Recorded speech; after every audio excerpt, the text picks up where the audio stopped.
আসন্ন বলিউড সিনেমার একটি গানে চরম অশালীন কথা থাকায় ব্যাপক সমালোচনার মুখে পড়েছেন নির্মাতা ও সংশ্লিষ্টরা।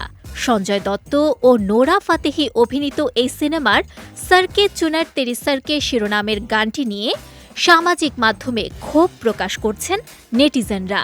সাধারণ শ্রোতাদের পাশাপাশি ভারতের জনপ্রিয় সঙ্গীত শিল্পী ও পরিচালক আরমান মালিকও গানটির কুরুচিপূর্ণ কথা নিয়ে কড়া সমালোচনা করেছেন। সম্প্রতি মুক্তি পাওয়া এই গানটি নিয়ে সামাজিক যোগাযোগ মাধ্যমে ব্যাপক বিতর্কের সৃষ্টি হয়েছে। গানটিতে চরম আপত্তিকর ও কুরুচিপূর্ণ শব্দ ব্যবহার করা হয়েছে বলে অভিযোগ উঠেছে।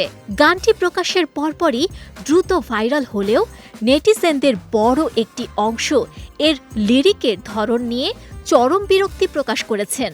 অনেক ভক্ত ও শ্রোতা মন্তব্য করেছেন যে জনপ্রিয়তার আশায় লিরিকের এমন নিম্নরুচির শব্দ ব্যবহার করা কোনোভাবেই গ্রহণযোগ্য নয়। বর্তমান সময়ে এমন নিম্নমানের ও অশালীন ভাষায় গান কেন তৈরি করা হলো তা নিয়ে প্রশ্ন তুলেছেন অনেকে।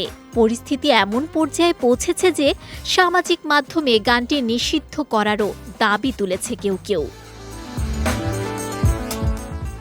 এদিকে সঙ্গীত শিল্পী আরমান মালিকও বিস্ময় প্রকাশ করেছেন। তিনি মন্তব্য করেন যে গানটির কথা শুনে তিনি এতটাই হতবাক হয়েছেন যে নিশ্চিত হওয়ার জন্য তা দ্বিতীয়বার শুনতে বাধ্য হয়েছেন। আরমানের এমন প্রতিক্রিয়া গানটির বিরুদ্ধে চলা জনমতকে আরও জোরালো করে তুলেছে। অন্যদিকে ভিডিওতে নোরা ফাতেহির নাচের প্রশংসা থাকলেও অধিকাংশ নেটিজেনই গানে এমন শব্দের ব্যবহার মেনে নিতে পারছেন না।